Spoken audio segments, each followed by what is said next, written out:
Broadcasting from Ireland, featuring interviews with some of the biggest names in Magic. Welcome to the Deceive Reality Podcast with your hosts, David Peace and Steve Spade. And we are back.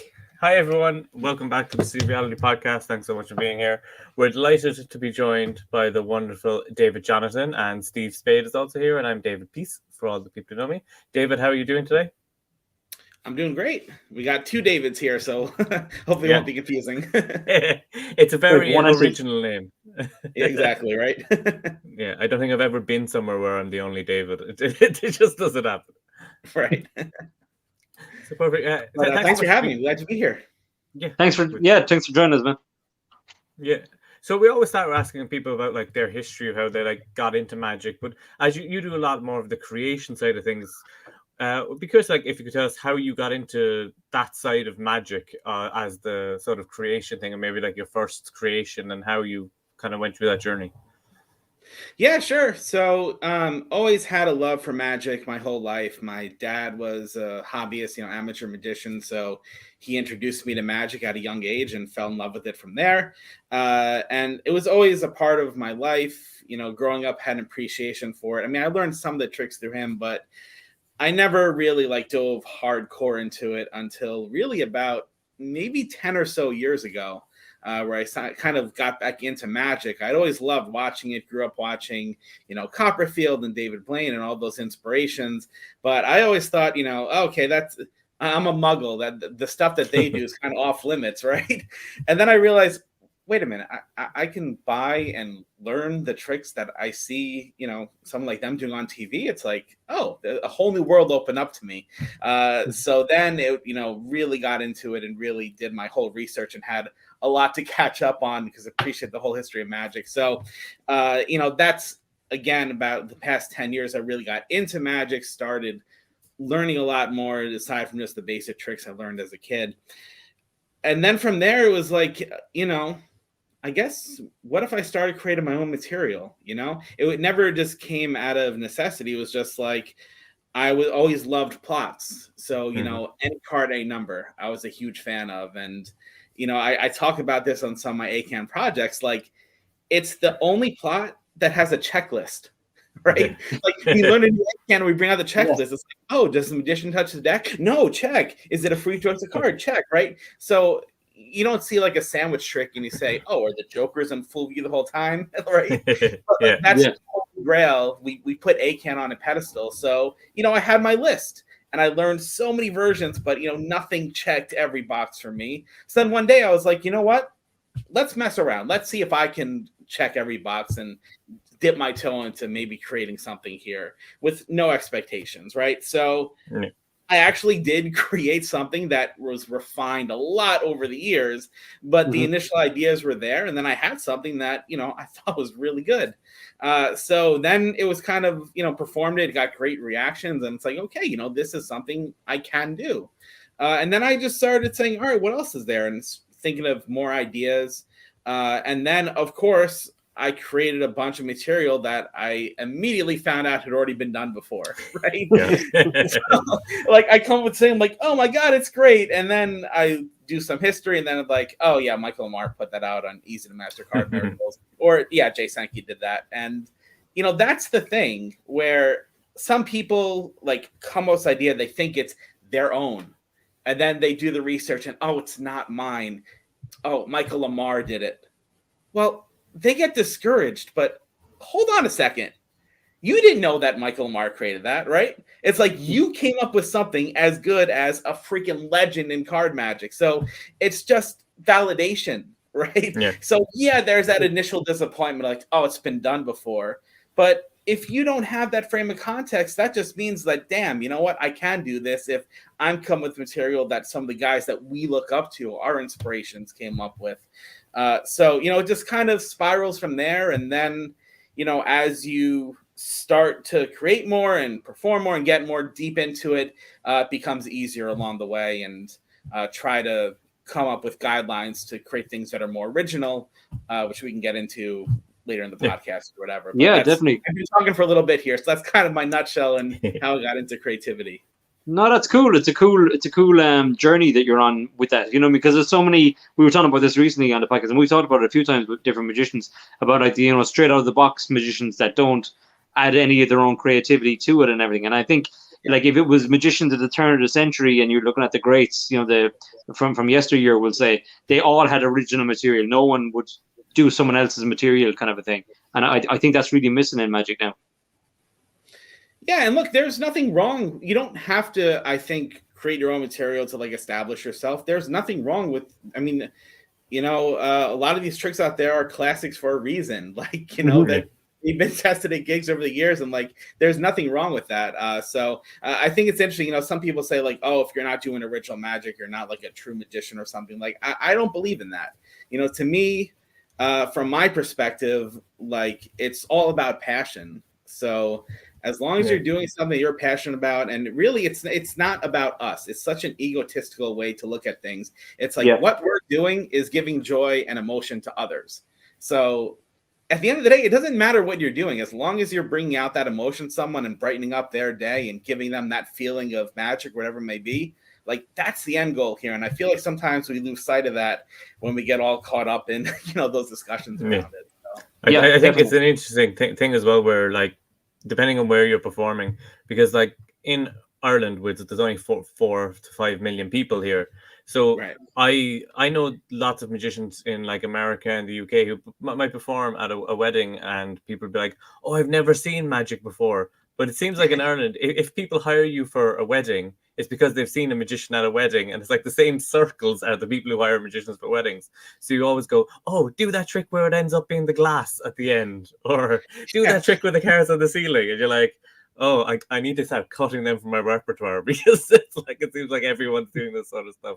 So it's definitely interesting when you're trying to work with stuff where people have seen a lot of magic, and they always explain it with the twist, which is kind of kills the momentum of any routine. Right, exactly. Yeah, I mean, you bring out a deck of cards and they're like, oh yeah, I've seen this before, as if there aren't 3,000 card tricks that are out there. So there's just the one. That's all. That's all we know. Everyone just has the same one over and over. Yeah. Well, there really is. It's just you pick one, I find it. We just do it in many different ways. It goes in the middle, comes to the top. Yeah, and then sometimes we bring it to the bottom just because we know it's coming to the top. Yeah, that's that originality, right? Yeah. When you're saying you're watching like people like David Blaine and stuff on TV, and I just think I had the similar thing of like, these guys are miracle workers, because I was doing stuff I found like kids' magic books and things like that at that time, and some basic stuff. But then I remember it was when I learned Red Hot Mama, or the Chicago Opener, that was the first time I did a trick that I felt was like something that I saw that I thought was TV magic, and then I was doing to people. Is there a trick for you that was like the first one you learned that you felt was like at that like next level? Oh, I'm trying to think. It's kind of crazy because like the magic that I learned earlier on was kind of the more traditional magic, right? Like, this was before when Blaine came on the scene, since you mentioned him, that was like street magic. With Chris Angel, those guys after him, like that didn't really exist, that style, before. So when I was learning magic earlier, it was more kind of the traditional, the old school role of the magician with like the top hat, like things they would perform with the ropes or whatever, which is fine. But then, that sort of street style introduced a whole new avenue, and especially with Darren Brown and mentalism, like what he did to that genre. So I'm trying to think if there was like one in particular that stood out, but I just really think that it was just seeing close-up magic, right? Yeah. As opposed to Copperfield, who's walking through the Great Wall of China, or doing flying around all these grand stage illusions. It's now something that's done close-up that anyone can do, works for TV in that environment, which is strange because you always think of like big scale productions, but yes, obviously Blaine did his big stunts, but a lot of his specials, aside from the stunt, he's doing card tricks. He's doing things close up to people. And that was one of the first times that I really saw that type of magic. So there wasn't one trick in particular, but it was just like seeing that type of close up magic, as opposed to the grand stage illusions that, we were, again, this is, 20 years ago, whatever, at the time was like more prevalent, at least here in America. I know that the UK, you guys had like Dwayne Dobson and all his TV specials. That I learned much later. I wasn't exposed to that at my time. So, Yeah, we had Paul Zenon as well. Paul Zenon was like our well Yeah. in Europe, that kind of street magician style. It was always brilliant, Yeah. and especially 'Cause with Henry. in Ireland, it took really like Keith Barry was the first person to blow up here that like really made it, because it was always like all these English magicians that we'd have to watch and be like, why can't we have our own magician to watch? Yeah, But right. we finally got one, and that was like the first big one in Ireland. It's like, oh my god, you can actually do it here as well, which is great. And then Yeah. like a lot of the stuff you've created over the years have been a, a lot of them have like really blown up, and a lot of the stuff you've worked on is with other people. Like you see with the snaps, you've got like Dan Harlan, and you have worked on them, and then you have some stuff with Nicholas, and then you did some stuff with Mark Mason as well, Yeah. releasing tricks. So from a sort of collaboration point of view, because I think that's something that a lot of times like magicians are seen as people who like, Joe, you're in your bedroom on your own working on stuff. But how do you see like the collaboration side of thing helping you with your creativity? I am a huge proponent of it if it's with the right person. That's Yeah. the big caveat. Yeah. For many reasons. But yeah, I mean, so I guess we can talk about some of the examples you mentioned. So, Dan Harlan, we worked on Snaps together, which was our deck of photos that had a really cool secret. I'm sure people are probably familiar with it at this point. I don't want to spoil it, but if not, you can look up Snaps, and it's really snaps cool. are awesome. Oh, thank you. Yeah. So yeah, that was something that, I had that idea independently of Dan, and, going through the rounds, I shared it with some people, and eventually Penguin Magic produced it. So I shared it with them and see if they were interested in it. And they were like, hold on a second. And they pulled in Dan. And Dan like just couldn't believe that someone else had the same idea, because he was working on this independently, which, we kind of joke, it's not like an Ace assembly where there's 5,000 of them. Like, this was a really novel idea. So it's happened plenty of times where I think I have the most original idea and someone else beat me to the punch. But anyway, so, we were both in different stages. I had an actual prototype deck and some routines, where Dan was sort of had ideas in a notebook and pictures, but, we had the same sort of vision for this. So we were just both like, yeah, let's work on this together, which was really cool of him at the time, because this was probably 5 years ago, where I hadn't really released that much to my name. So, I mean, I don't know where I stand in the Magic world now, but I was definitely a nobody at the time. And Dan was fully supportive and embracing, just wonderful to work with. So it was kind of crazy for me personally, like, holy crap, like, I'm working with Dan freaking Harlan. It's like, it's real reality right now. And it was great. And I don't think that Snaps would have become the big success that it was without that collaboration, because we both had very different viewpoints of it. It was originally just one deck, and I had the idea to make it 2 decks. We had a lot of the same routines because it is utility. There's many things to do with it. But we had different approaches and styles to it. And that sort of the collaboration there really made it what it was, because we both came to it with a different perspective. Definitely. So that was one that, worked out really great. And, as long as the end product is being better, if it's going to, it wouldn't be what it was without his contributions, and vice versa as well. So you can see that.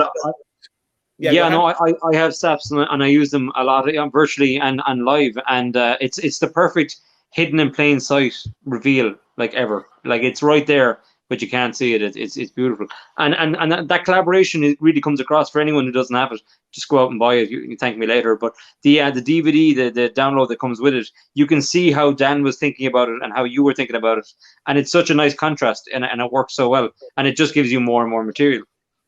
Yeah, I mean, I joke, but I say, you look up utility deck in the dictionary and there's a picture of Snaps. So I think those different perspectives helps kind of showcase just how versatile it is. So working with Dan was great. And then you mentioned Nicholas as well. So for those who don't know, Nicholas Mavrasis is a wonderful magician and creator out of Cyprus. We've never met in person. We became friends through the pandemic, just because we were a huge fan of each other's material. And we think along the same lines, because a lot of the stuff that he creates and I create, we both have card tricks because we love card tricks. But then it's like, putting our interests and passions into an effect. So things that are themed around movies, food, personality traits or something like that, right? It's just things that are relatable, like those pop culture reference things that everyone can relate to. We feel that that's more engaging to audiences. It's stuff that we like. And we sort of had that same vision of card tricks without cards, talking about snaps, similar down those lines. So we just became friends out of being a fan of each other's work. And then eventually, we were helping each other with creations. And it was like, why are we creating stuff together? Right? So then we did. And I think we have like 6 or 7 things right now that are actually coming out together around that. I don't know the exact number, but it's been great because he is first and foremost a friend rather than just, a creator. And that I think that's important too, especially when, let's face it, if you are releasing something, it's at the end of the day, it's a business arrangement too between you and that person, because there is some money exchanging hands here. And we all know that can divide people. We've all heard horror stories and maybe experienced it where, that gets in the way of things. So it's very important that, if you are doing that collaborative approach, that you guys are good friends and that all that stuff is squared away from the beginning, because you don't want that to ever come between a friendship or anything like that. As long as they agree that you get 90% and they get 10%, then everything's fine. All the money comes to me, he gets his 1%. We agreed that from the start. So aside from that's not why I create magic. I do it out of a passion, but it is an important thing to point out, because at the end of the day, it is a business when you're releasing stuff to the community. But the main point here of collaboration is like, when we had an idea, we just springboard off each other. And that, I think, is the best part of collaboration, because he'll say one thing and then I'll say, oh yeah, we take that and then we can do this with it. Oh, dude, we take that and then this can do, and then we climb up this ladder, and all of a sudden the effect is like so good when we started here, and we never would have had those rungs to get to that point without each other's contributions along the way. So cool. I really think that we bring out the best in each other, and that's the type of stuff. That's why I love collaborations, because there's things that he's doing independently. There's still things that I do independently. But I know that when there's certain projects and we put our brains together, when you have different approaches and 2 brains are better than one, like you reach levels of things that I don't even know if I would have ever thought about myself, or if I did, maybe it would have taken 5 years for me to think of that one simple thing that someone else just looking at it from a different angle thought of immediately. Yeah, it's very important. I think as well, we're saying like sometimes it's hard to be kind of vulnerable, and you kind of need someone that you can bounce around. But kind of like, because you could say something that's like a stupid idea, but there's no really stupid idea. It's just kind of get closer to the real idea or the main thing. But you have to let yourself be vulnerable. I consult on movies and stuff, and Dave's helped me with that, and we've done TV stunts and different things, and we always bounce mad ideas off each other. And sometimes it could be a crazy idea that just ludicrous. I'm probably going to get killed, but we'd still have that, we still had that kind of to and fro where like it's crazy, but it could be this way. You could do it this way or that way. And sometimes it's good to have a friend who can tell you you're crazy. This is a stupid idea. It'll never work. Yes, absolutely. Honesty is key. Because sometimes it's like life not to tell you. No, I know, but that's the thing though. You want that brutal honesty, right? Like it's hard for us at times to say, is this doable? Is this good? Is this going to work? You need to bounce that idea around to other people, and more than just one. But you want the people who are going to say, I don't think it's that great, or, this part's good, but this really needs some work here. Because if you just surround yourself with a bunch of yes men, like, oh yeah, it's great, and then they leave, and then they're like, that wasn't that good. It's like, well, that's what I want to hear, right? That's the reason I'm sharing, for that honest feedback.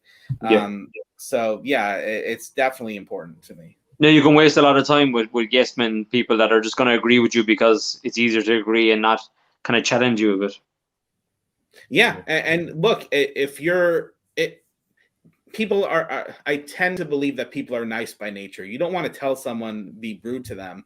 But I always, when I share it, I say like, look, if you think it's crap, tell me. Like, I really want your brutally honest opinion. Hopefully you love it, but like, don't just tell me. I feel like if you frame it that way from the start, then you're more welcome to inviting that feedback as opposed to Yeah. just like, hey, I came up with this awesome thing. What do you think? And then you're like, isn't it great? And then they're like, yeah, sure. Yeah. So, because one of the things that you worked on is the Stroop test thing, which I have. So Steve is all about the snaps, which I'm actually getting snaps for Christmas. So that's my exciting Christmas present. Snaps So are I've awesome. been using the Stroop test a lot to try and get, and I think that's it's a great like opener go-between thing as well, from like introducing into mentalism, because I do a lot of mentalism on stage, but in close-up I do magic and mentalism, so it's a great trick to like transition from one to the other. I think it's can you talk about like the process of how that sort of came to be? Yeah, so if people aren't familiar, Stroop test, again from Nicholas and myself, it's basically a packet mentalism trick. And the Stroop test is a real thing. So actually, I have it here. It's easier to show. I'm not going to perform it, but it's with these cards where like it says red, but it's in a different color. And blue is printed in red. So they go through and they take this test, which is a real thing. But then it's fun. It's engaging. Like people just love Stroop test in general. Like it's just a fun, it has a great hook. There you go, right? So I have wave in the same thing, so I just can't. I can't say actually, people have said it's like the mentalism, the wave kind of, which is kind of blew my mind that people would even put it in the same category as such an iconic. Not only in the same category, David, in the same wallet. In the same wallet, right? Okay. Proof right there. So you do the actual test, which is fun, engaging.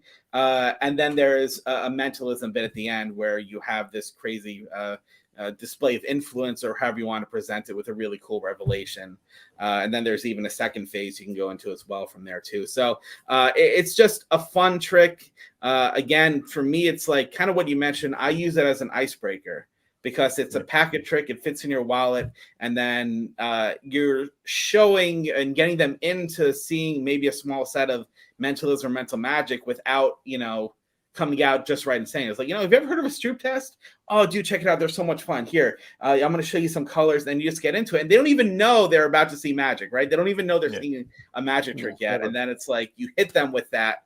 And now they're engaged. You establish what you do and you want to see more. So it's just the perfect like bridge or way to get into it in those performances. So how it came about was, again, like when I try to create things, I'm looking at what interests me, right? Because if I'm in my audience of people like me, what am I interested in? And the Stroop test is just such a fun premise that, like, you want to create, if you're doing an effect, I believe that you want to have like a great catchy hook. Something that Craig Petty talks about a lot, like a really good hook line, just setting up the premise that's engaging.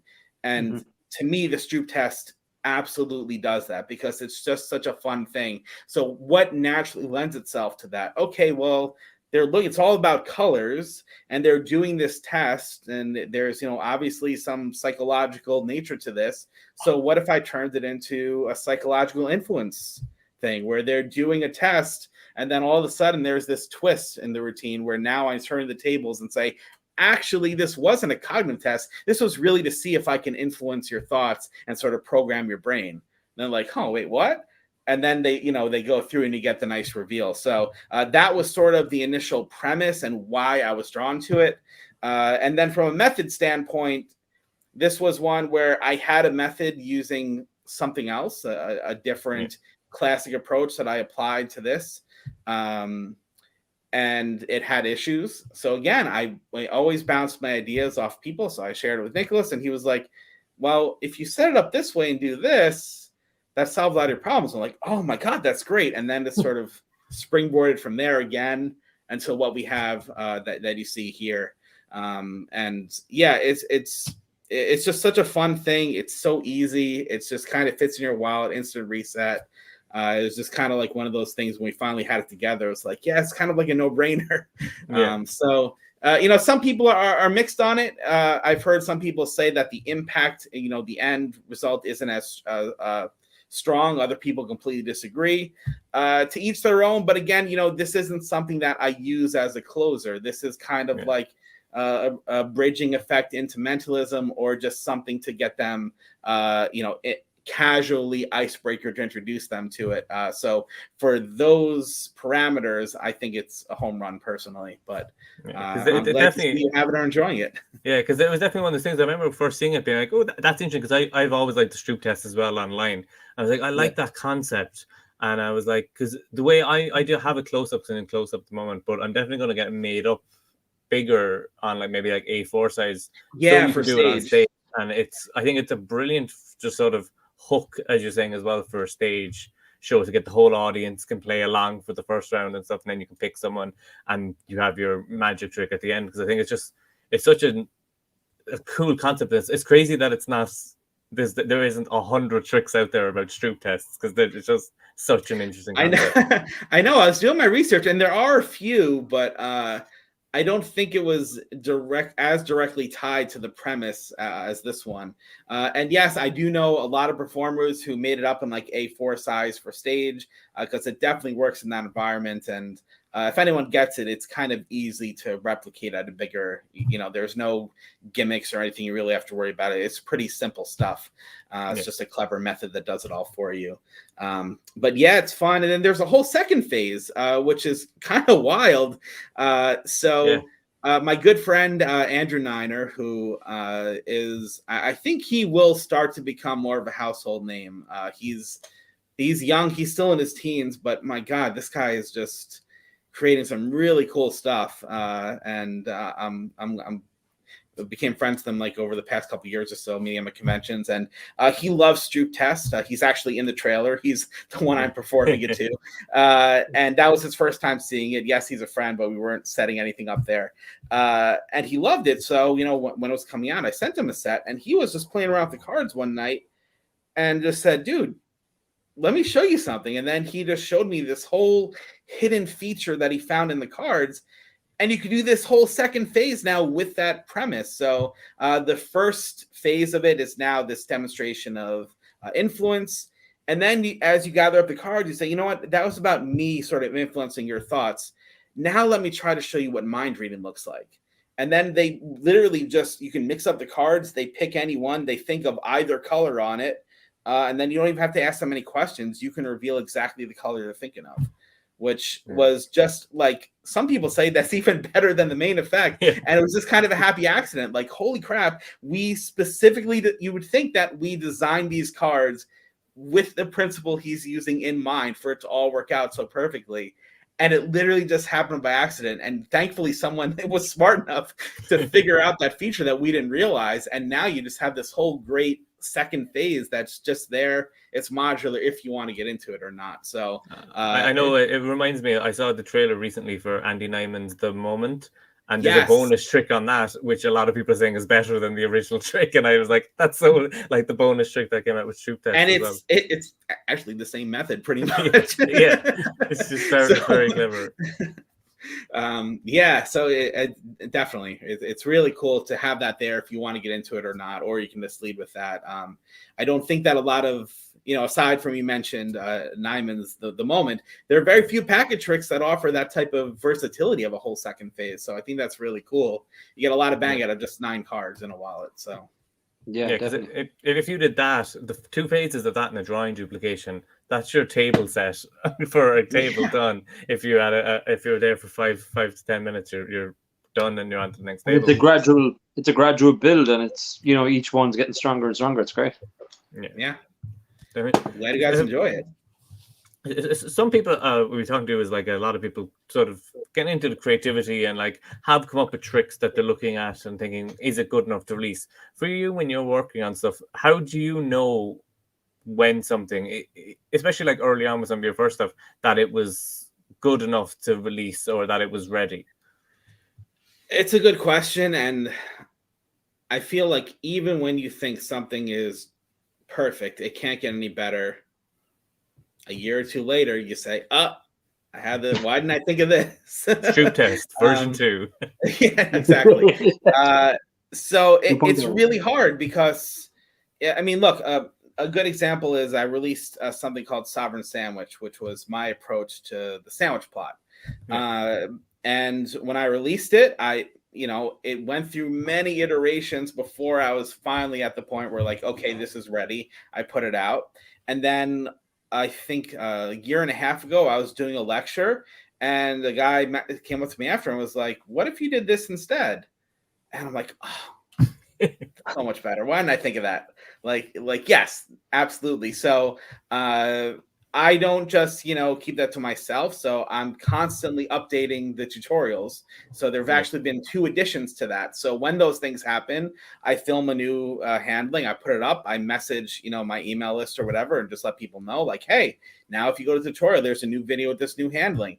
And even I think 2 or 3 weeks ago, I hadn't done it in a while and I was just rehearsing it. And I was like, wait, why didn't I do this before? Like, this is so obvious now. And I know no one's knows what I'm talking about here, but like, it's just this one extra display that I added in.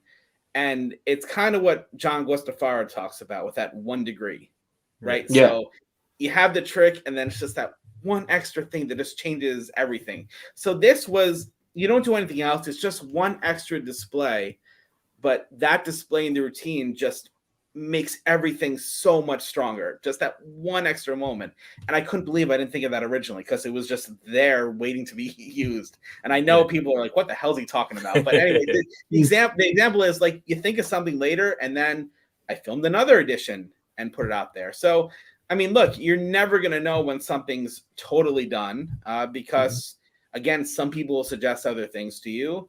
And that's why I think it's great that we have things like Facebook groups now, or that creators can with, before, if it was a DVD, right, the old school days, it's very hard, or even in magazines where it's in print, right? Like if there are any updates to routine, it's hard to, sort of update that source material. Whereas now when we're in the digital age where everything is streaming or you have a link, like that link can be updated anytime you want. I mean, even if it's just like a Vimeo link, you can replace any Vimeo video with the same URL, which I don't think you can do on YouTube. So any creators out there, use Vimeo, because then once you have that URL, you can always replace that video, even though it's a static URL and people will see that update. So I just think that's a wonderful thing. And obviously now when we have things like Facebook groups where other magicians are buying it, performing it, and they're coming up with their own ideas and they can share it. And sometimes it's better than the original handling or whatever. So it's the answer is it's hard to say when something's done.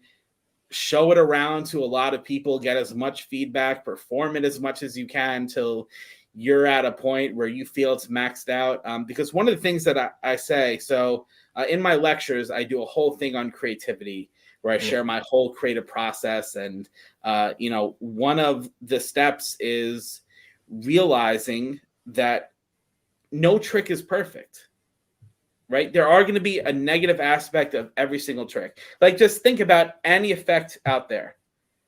There is going to be one downside. It might not be a downside to you, but it is a downside, right? So nothing's perfect. So know that when you create something, that it's okay if there's like one flaw in it or one thing, as long as you're okay with that, right? Maybe the reset takes about 30 seconds instead of it being instant reset. If I'm okay with that parameter, then I'm okay with, knowing that there's going to be that one drawback to it. But the key is to perform it and tweak it so that when you have that list of weak points in it, you're narrowing it down and fixing as many as you can until just the few that are left are those things that you can live with and you're okay with, because that was within the guidelines that you said at the beginning. Like, yes, I know that it has this issue, but that's okay with me for this reason, and so and so. So yeah, you're never going to know exactly when something's done. But again, I think that the digital age is really helping, where even if it's not done, we get to update things. That's cool. Yeah, it's very good that you can just give that stuff away, and it's like not like, oh, I've come up with a new handling, give me more money. It's just like, oh, there it is. I can't stand like version 2.0. It's like, look, that's just for like little handling updates, right? Or you can get rid of this slight by doing this instead or something, or this is a more of a convincer or something like that. But if you have like a gimmick that you're buying and the damn thing just like doesn't work or breaks, and then the creator says, oh yeah, I should have done these 5 things to make sure that it doesn't break or it's more reliable or whatever it is, and then release it again. Like, that's inexcusable, right? Yeah. Like, so I hate when version 2.0s come out because we made a better gimmick. Like, that's just, you didn't put in the R&D time into the first gimmick to make sure it's good as it can be. So, Yeah. I mean, there is a difference, and I can't stand when we're like version 3.0 or 2.0. It's like, why? If it's version 2 is coming out, wait for the version 3, because there Yeah. will be a version 3 coming out, It's gonna be and that'll probably be the good one. Exactly. Just to jump back to the snaps, what is your go-to trick from that? Like, what is the one that you like perform the most? Definitely the book test. That's my favorite on there. If it's Good. more of a casual thing, I'll do a name reveal because I'll know their name beforehand so I can get the cards in position. But Yeah. I really love the book test on there, and I think it's kind of flown under the radar a little bit. But even in David Regal's review of it, and I think it was Genie Magazine, he highlighted that in particular as like the standout routine, which I was really happy to see because it's just so different than any other book test. Visually, with you have all the cards like bookmarking pages, Yeah. and then just think about a book test, right? Normally, you bring out a book, you have someone join you on stage, say stop, think of a word, you got it, and then I read her mind and reveal it, however you're going to do that. But that's really a one-on-one experience that everyone else just watches. But in this book test, you can have, in the reveal that I do, I have 18 people in the crowd all involved in this routine. And I can't think of many book tests that has that level of audience engagement. Yeah. And then when you reveal a word in a book test, like, there's really only been a few things or ways it's been done, right? I'm either going to verbally tell you what it is, or I'm going to write on a piece of paper and show you. Right? I mean, there's been things like crypt text from Chaim Goldenberg, the numbers, and you turn the numbers upside down and it reveals the word. Like, that's fantastic. But there really hasn't been a whole ton, aside from a few examples here or there, of like innovation in how you reveal their word. So to have them not think of a word, but think of an image based on the text they read, and then the photo that was inserted at that page is that image, is a great reveal in itself. Just because it's a visual revelation. But then you have all these other cards that were bookmarked into random pages of the book. When you take all those out and then show them together and they spell out the word they're thinking of, I mean, that's just such a memorable, shocking moment. And you really don't get a kicker ending in a book test. Yeah. Right? I mean, the book test, the whole reveal is like to reveal the word. How do you have a kicker after that? So the fact that you have this incredibly memorable kicker in a book test that no one sees coming because they think it's over at that point, for all those reasons, that's why it's my favorite on the project. Yeah. Definitely. Nice. Because I think it's such a good set as well, because like as Steve was saying, using a lot during virtual shows and things, it's such a good way to customize your show for a company or for a specific person if it's a wedding or a birthday and stuff, and just being able to like people like that when it's like this is something just for them, whether it's like their name is there or something like that. It just really adds, it's the easiest way to customize your show. Absolutely. And to that point, it's hugely popular on virtual because it's so easy. On Zoom, you have everyone's list in the participant window right here. So you don't even have to like cull things in position. You can have that set up in real time because you know who you're going to use. If you're doing like corporate or trade show work, having the CEO or the product's name be revealed is memorable. But even just someone's name being revealed, right? I mean, they're not picking the 6 of hearts. You know, you shuffle the cards face up, face down, spread it out, and their card is the one that's face up. I mean, that's cool. And it's a good trick. Don't get me wrong. But when you do that same trick and then you take the photos out that are then face up after they mix it face up, face down, and you do a little bit of code reading about how that photos relate to the people, but then when you place them down in a row and they realize it spells their name, like that just hits on such another level because now the trick was personalized for them. They're seeing their freaking name spelled out in photos, which is something they've never seen before. And that's way more memorable and impactful than my chosen signed card, right? Because it's personalized for them. So it just creates that resonates in their mind and really is more memorable than just a card trick in those. And they can take a photo of that on their phone, tag you on Instagram with their name spelled out and your stuff. Yeah, for sure. I think something that's really useful with it as well is like we all know routines where you have a stack of playing cards that you remember or pictures or something. But it's so easy if you just wanted to force something on 4 or 5 people, you just have a word that you know, and now you know all the images. And it's just the easiest way to do any sort of stack work possible. Get 5 people up on stage, they pick 5 cards, you know what it is because like it spells David, for example. And I just remember that. It's brilliant. And speaking of stacks, I mean, you put them in A through Z, 26 cards in alphabetical order, which no one sees the letters, by the way. It's all hidden if you know Snaps.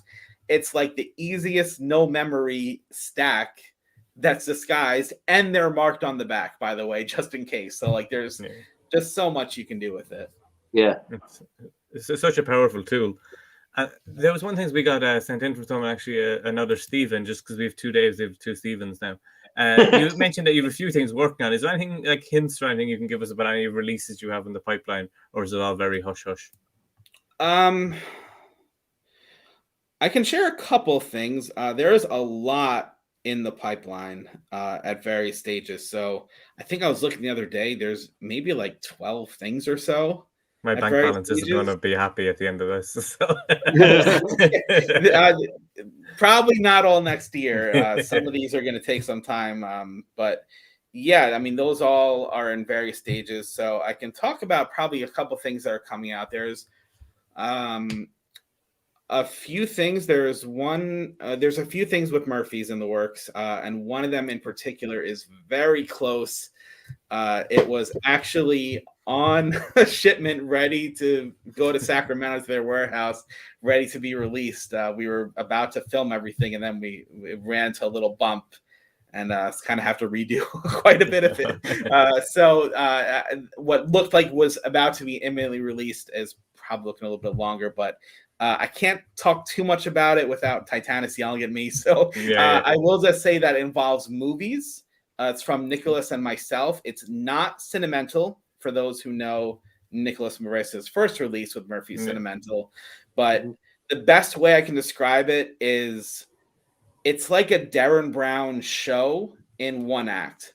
Like, you know how Darren Brown, like the end, like everything was there the whole time influencing you. And now you just have this grand revelation of, oh, it was all in front of you the whole time.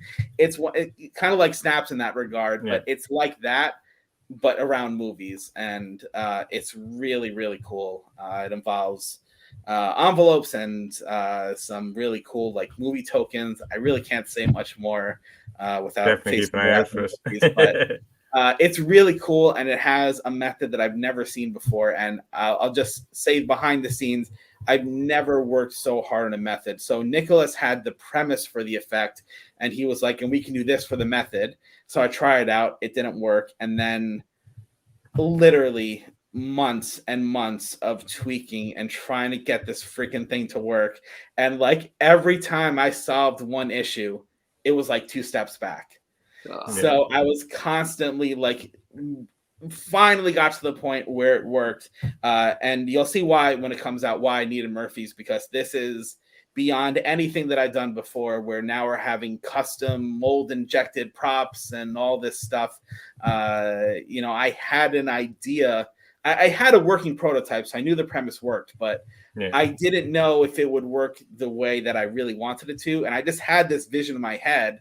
And then through 3D printing and testing, like it actually worked. So it was really cool to see. And I can't wait for everyone to see that. I don't want to hype up and tease stuff too much, but that's coming. There's something with the 1914 coming out hopefully early next year, which is very cool. It's a principle.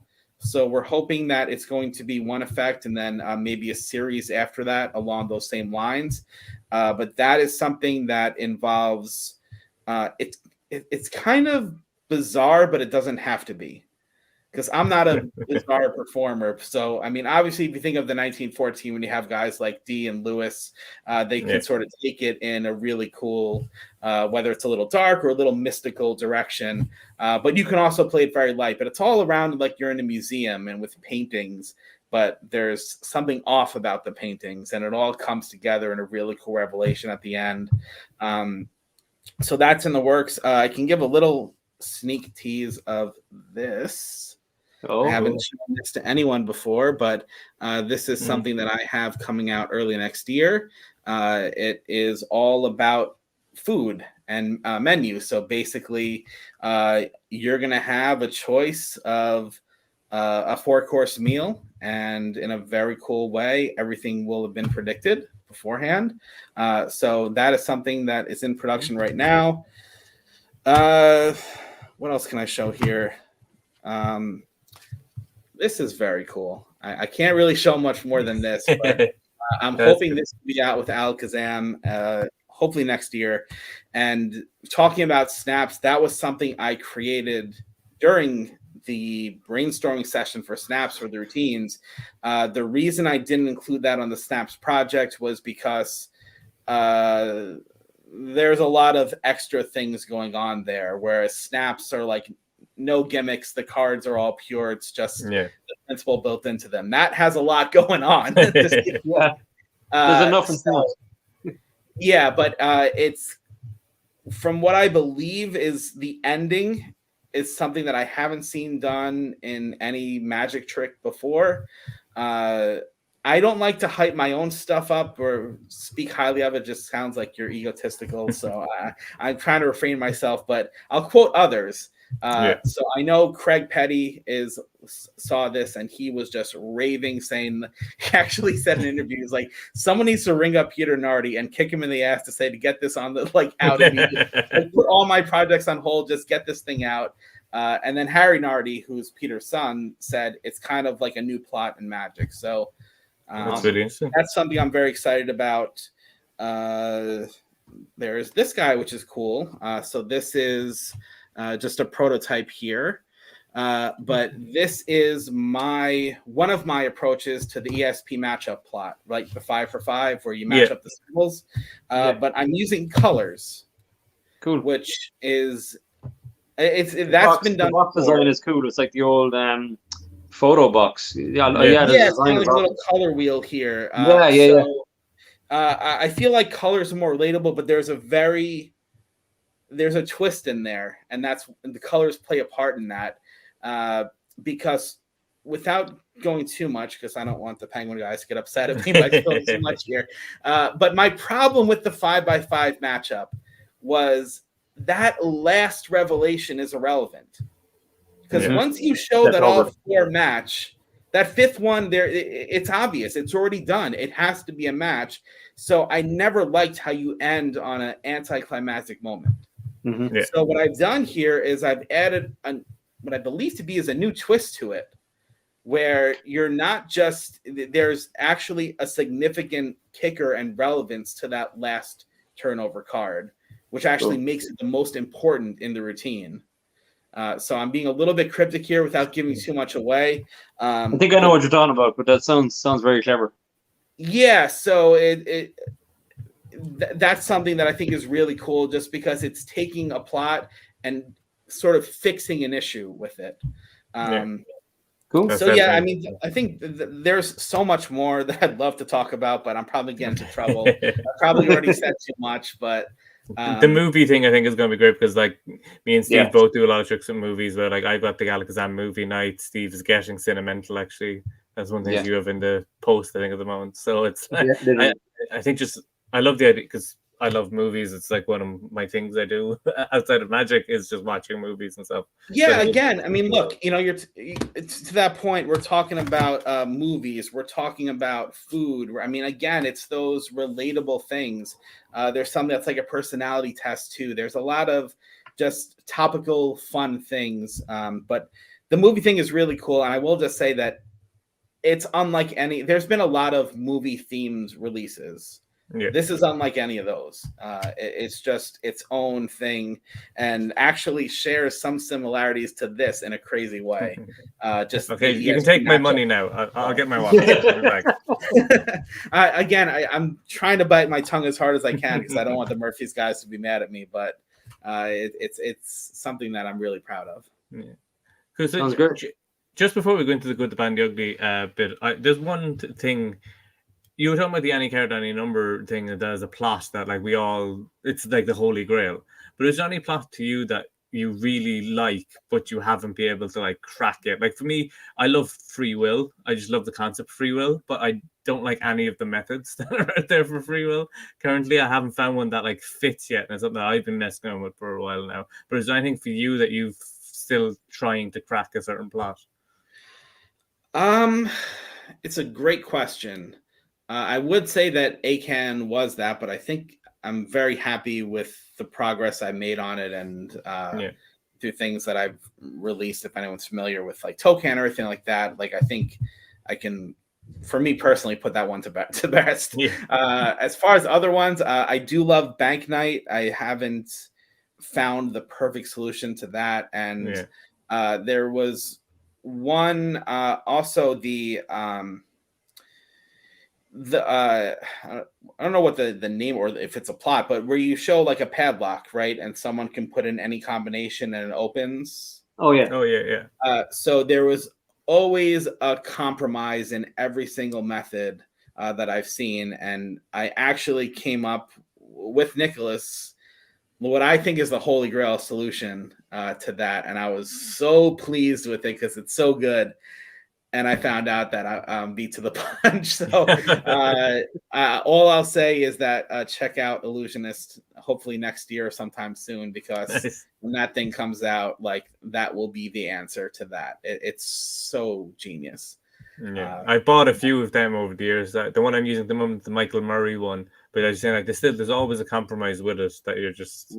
Yeah, the Michael Murray one's great, but again, it had that one compromise of one thing had to be one thing, right?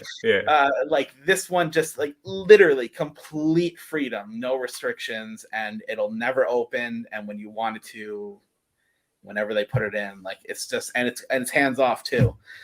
So again, I'm not taking credit for it. Like I had the same idea, but it's coming out and.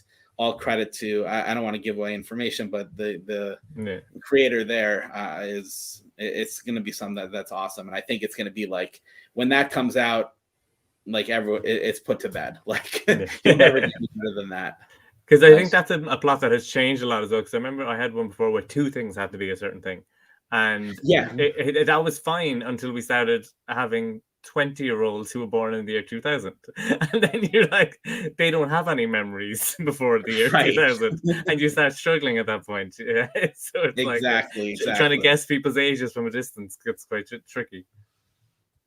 For sure. Yeah, definitely. So yeah, I'll bring this up here. We've got the good, bad, the ugly. So as you are someone who perform, but creates a lot more than you perform, maybe if you have a story about like some sort of creation that didn't go right or something, I think happened to us all, where you create something you think is going to fool everybody and it fools nobody, because that's something that I've experienced quite a few times. So I'm trying to think.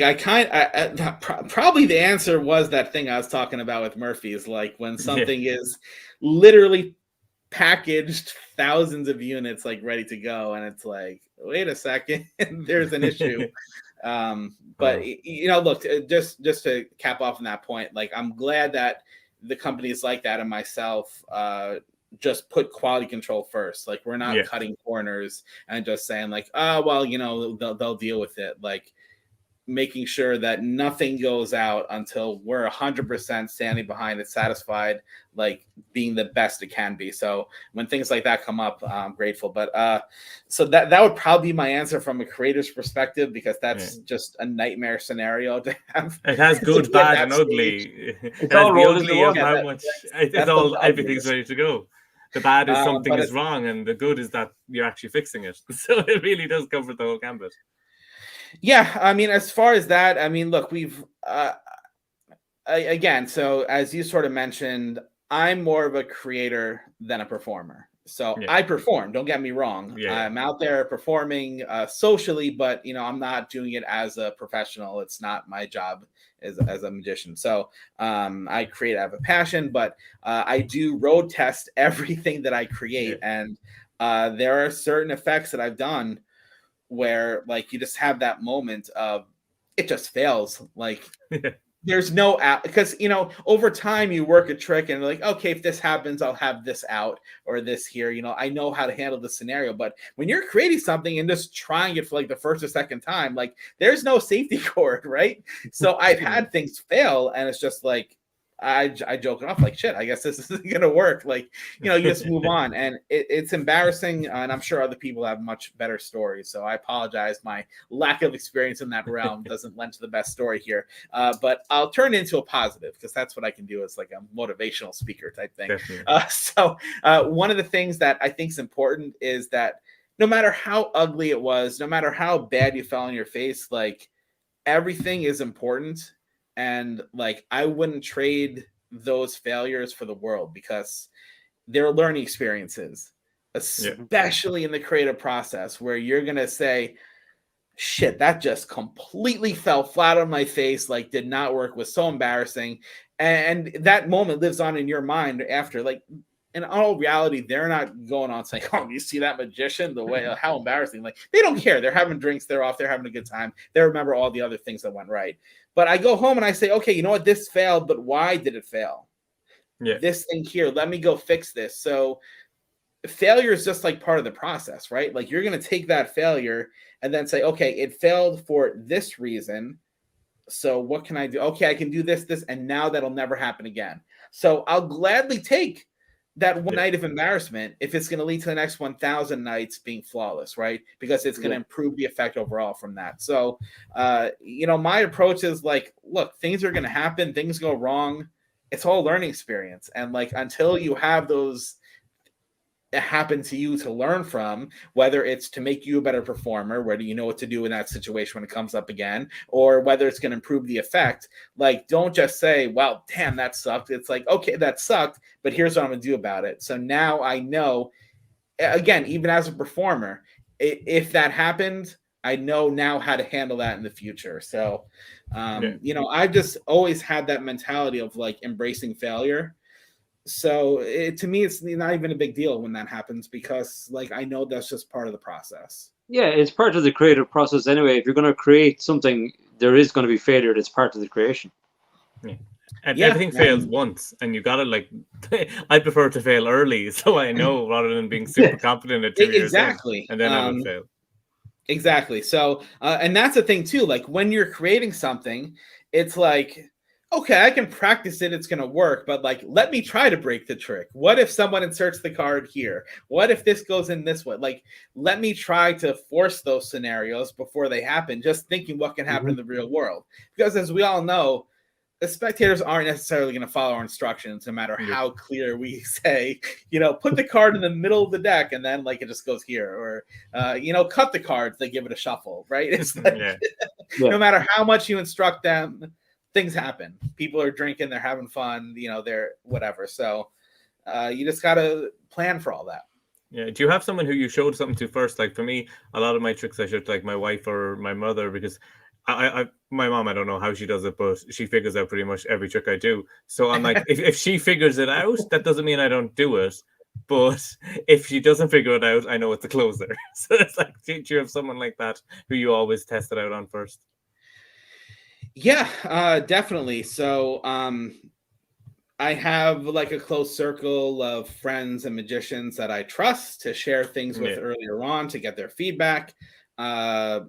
Even people in my family, like my wife's kind of sick of card tricks now, but my dad loves magic. As I said, he's the one who's kind of got me into it, and he still helps and gives me advice today. So, even though he doesn't live nearby anymore, I can always Zoom with him and show him something and get his feedback. So, and then, guys like Nicholas and other people like him. So it's definitely important, even if it's not finished, just to show them and get the feedback to help you craft it further along the way.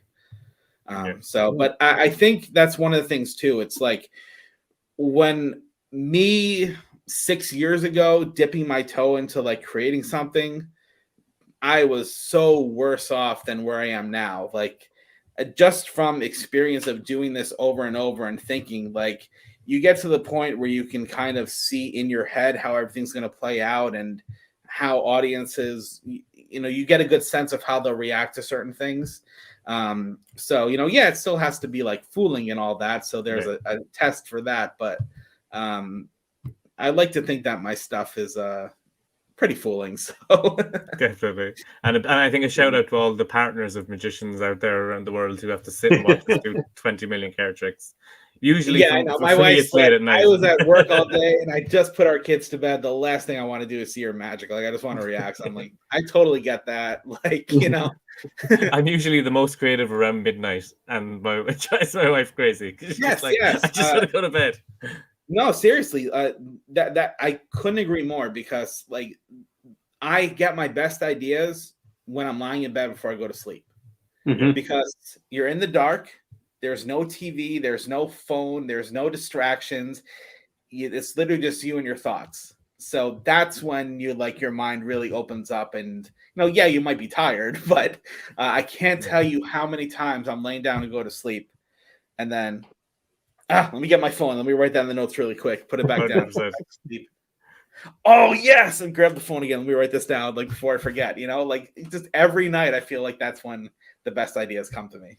Same for me. I had a full chair test just come to me fully formed right before I was going to go to sleep. Full method. The whole thing laid out and was like, write it down, get it out of my head before it goes away. And the crazy thing is, some people say they have like, I had a dream about an effect and like a method. Like, has that ever happened to you guys? Stunts, it has for me. Yeah, just and I visualize it almost, and then that's what it would become. But yeah, it would just happen by chance. But like, I think it's when you're overthinking something, it kind of goes flat. It's like hitting the wall or whatever. And then when you don't think about it, it just kind of creeps back in. And then the perfect method is kind of right there in front of you. It's just so crazy that like some people can come up with things in their dreams. Like, your mind is shut off. It's just like, it's still going. I'm going to create something while you're sleeping. It's crazy. Yeah. And hopefully you remember the next day. They say you have dreams every night, but you don't always remember them, which is kind of crazy. I probably come up with some amazing tricks and just can't remember them. And that's exactly. What I myself. Everyone's created the best trick ever. We just don't remember it. I know. Me and Dave created a trick when we were at the lads convention a few years ago, and it was in the hotel afterwards or whatever, and we'd seen lectures all day. And I think the effect, it was a coin routine, but it was a full 5-phase coin routine that gradually built. It's like a coin through glass. It was really good, and we messed around with it. But the next day, neither of us could remember any of the moves that we had done. Like, not one. And I was like, it's gone. It's fucking gone. It's gone. We set up the ironing board in the hotel room, and we had a glass and a coin, and we came up with this amazing routine. We would have won FISM, I'm pretty sure of it, but I can't remember it at all.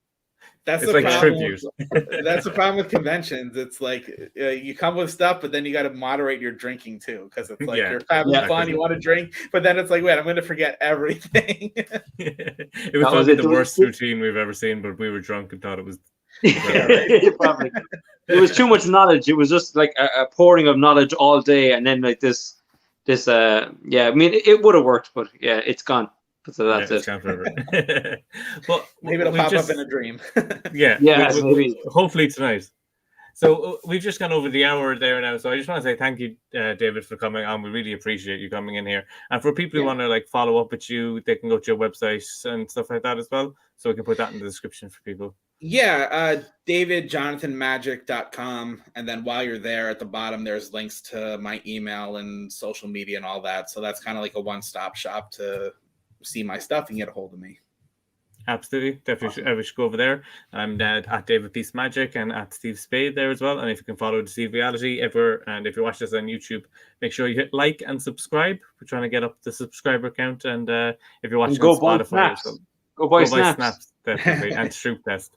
Because that's going to be my working act once we get into 2022 and things open back up. There you go. Definitely. Thanks very much, guys, for listening, and thanks again to David. And I think we've only scratched the surface, so we'll definitely have to have a round 2 at some point. Yeah, that'd be great. And thanks again for inviting me on here. I had a wonderful time. Absolutely. Thanks so much, guys. We'll talk to you again.